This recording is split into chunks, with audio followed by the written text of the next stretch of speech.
This is McCook's Mr. Bills, an honor to have you here. I'm going to talk about a story from Nebraska, lie detector story. The gentleman got ambitious and decided he was going to run a business and start a business. And the business was on how to beat the lie detectors. And you're saying, oh my goodness, he's trying to help criminals out.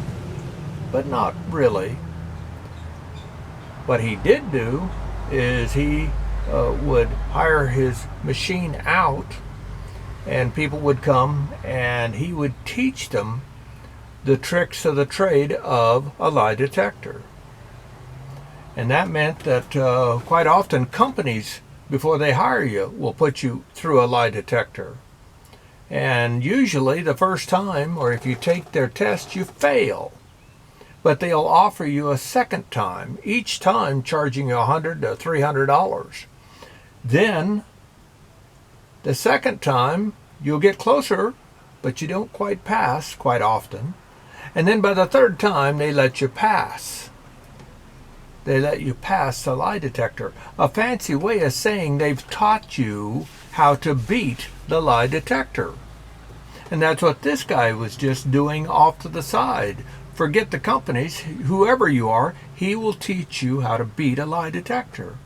Which is also a fancy way of saying a lie detector is beatable. You can beat it. That's why it is not admissible in a court of law.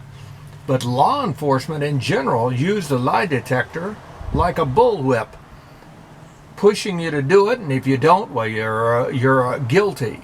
If you do it, quite often they'll lie, because cops can lie, and they'll say, we've got you. You lied on that. We know you did it. Go ahead and confess, and we'll make it go easier on you. And of course they wouldn't if you do lie, or if you do admit to the lie, if there is a lie present.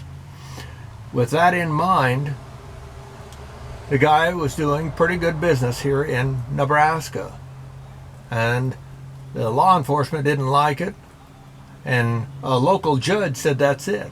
And he had him arrested, fined, and jailed for running a business of how to beat the lie detectors. Which, again, if a lie detector is so perfect and so great, it doesn't need to be defended. You can't beat it. But that guy and every law enforcement officer knows that they are beatable. They're beatable. But welcome to Nebraska's law enforcement that wouldn't let him, and the corporations didn't like it either, because that lost them money. It was just another scam way to make some money off of new employees.